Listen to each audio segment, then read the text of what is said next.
Bonsoir à tous. Juste un petit mot pour vous dire merci d'être si nombreux. Et voilà, nous avons la joie de vous faire connaître ce grand poète espagnol qui est malheureusement pas assez connu en France. Et voilà, je suis très content de travailler avec notre ami guitariste. Voilà, on va y aller.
Hier soir, en dormant, j'ai rêvé, illusion bénie, qu'au-dedans de mon cœur coulait une fontaine,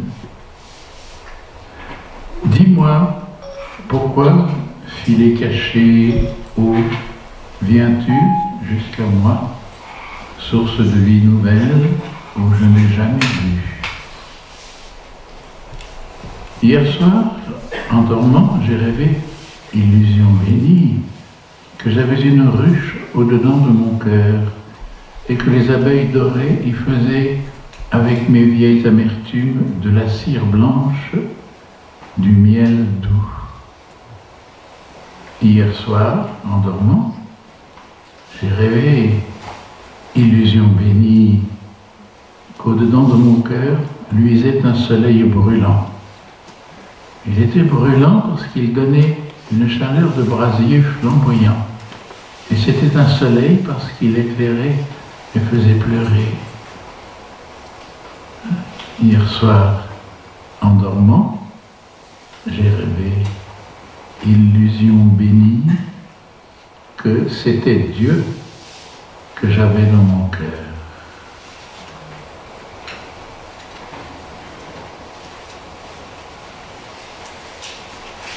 Avril fleurissait devant ma fenêtre entre les jasmins et les roses blanches d'un balcon fleuri. Je vis les deux sœurs, la cadette cousée et l'aînée filée. Entre les jasmins et les roses blanches, la plus jeune, rieuse et toute rose, l'aiguille suspendue, regarda ma fenêtre. L'aînée suivait, silencieuse et pâle, le fuseau sur sa quenouille que le lin enroulait. Avril fleurissait devant ma fenêtre. Un clair après-midi, l'aînée pleurait parmi les jasmins et les roses blanches, et devant le linge blanc qu'elle filait sur sa quenouille. « Qu'as-tu » lui dis-je, pâle, silencieuse. Elle montra la robe commencée par sa sœur, et sur la tunique noire, l'aiguille brillait sur le voile blanc, le dé d'argent.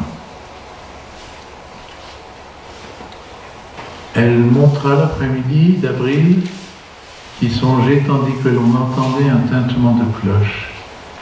Et dans le clair après-midi, elle me montra ses larmes.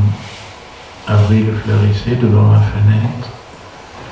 Vint un autre avril, un autre après-midi placide, le balcon fleuri était solitaire, et plus de fillettes toutes rieuses et roses. L'aînée non plus n'était plus là, triste, pâle et silencieuse. Ni la noire tunique, ni la coiffe blanche, sur le fuseau, le lin seulement tournait, poussé par une main invisible. Et dans le salon obscur, la glace du limpide miroir brillait. Entre les jasmins et les roses blanches du balcon fleuri, je me suis regardé dans la glace claire du miroir qui songeait au loin. Avril fleurissait devant ma fenêtre.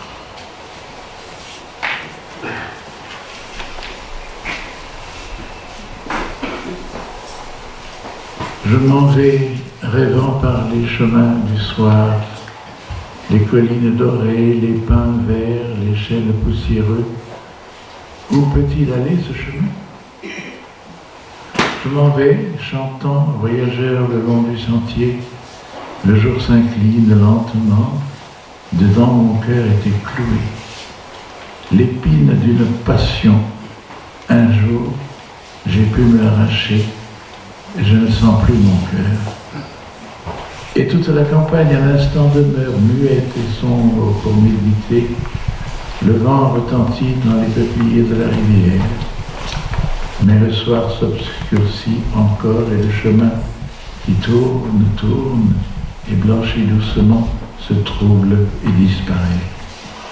Mon chant recommence à pleurer, épine pointue et dorée. Ah, si je pouvais te sentir dedans mon cœur cloué.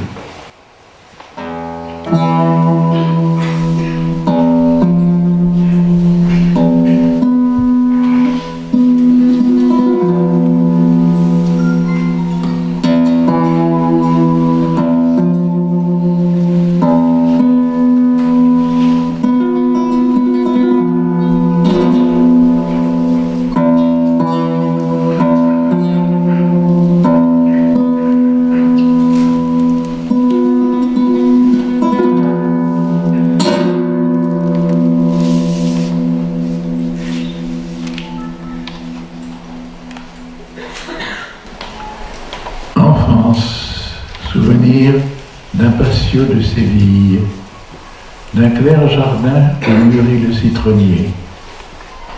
Ma jeunesse, 20 ans en terre de Castille, mon histoire, quelques faits que je ne veux pas rappeler. Ni un séducteur Magnan, ni un marquis de Bradomille. Vous connaissez mon piètre accoutrement, mais j'ai reçu la flèche que me destina Cupidon, et j'ai aimé tous ceux qu'elles ont d'accueillants. Il coule dans mes veines du sang de Jacobin, mais mon verre jaillit d'une source sereine. Et plus qu'un homme à la mode qui sait son catéchisme, je suis dans le bon sens du mot, un homme bon. J'adore la beauté, et dans la moderne esthétique, j'ai cueilli les anciennes roses du jardin de Ronsard, mais je n'aime pas les phares de l'actuelle cosmétique, ni ne suis un de ces oiseaux au nouveau gazouillis, méprisant la romance des ténors à voix creuse et le chœur des grillons qui chantent à la lune. Je cherche à démêler les voix des échos. Parmi toutes les voix, je n'en écoute qu'une. Classique ou romantique? Je ne sais.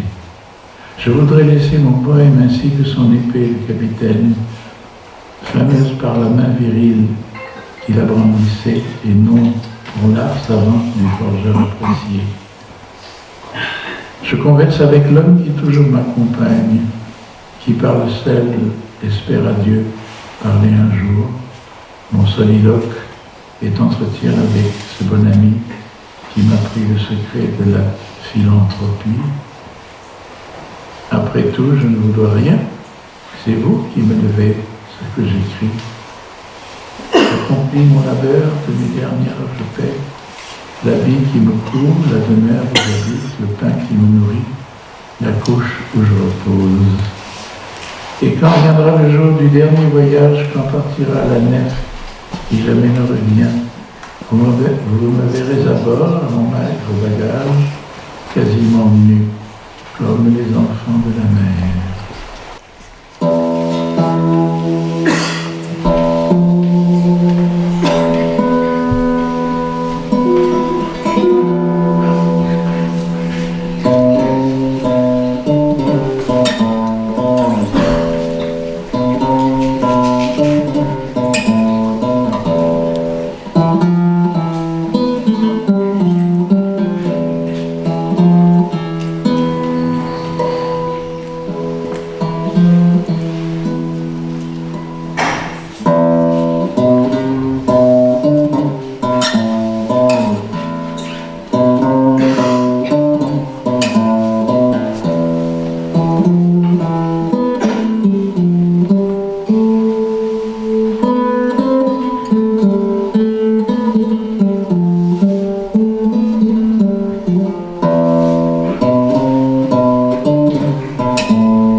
Il était une fois un enfant qui rêvait d'un cheval en carton. L'enfant ouvrit les yeux, ne vit point le petit cheval, un petit cheval blanc. L'enfant se remit à rêver. Dans la crinière, il l'attrapait. « Ah, tu ne vas plus t'échapper !» À peine l'eut-il attrapé que l'enfant se réveilla.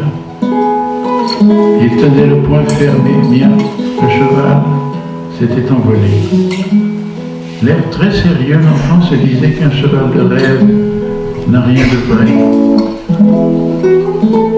Désormais, il ne rêva plus. Mais l'enfant devint un jeune homme et le jeune homme s'en amoura à sa bien-aimée.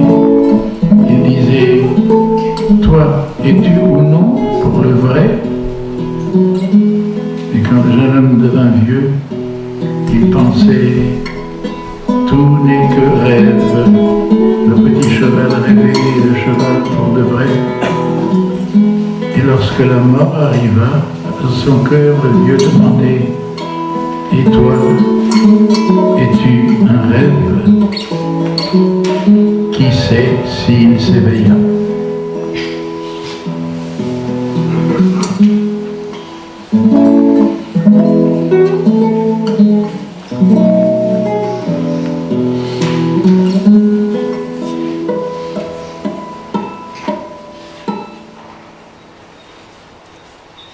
Il est midi.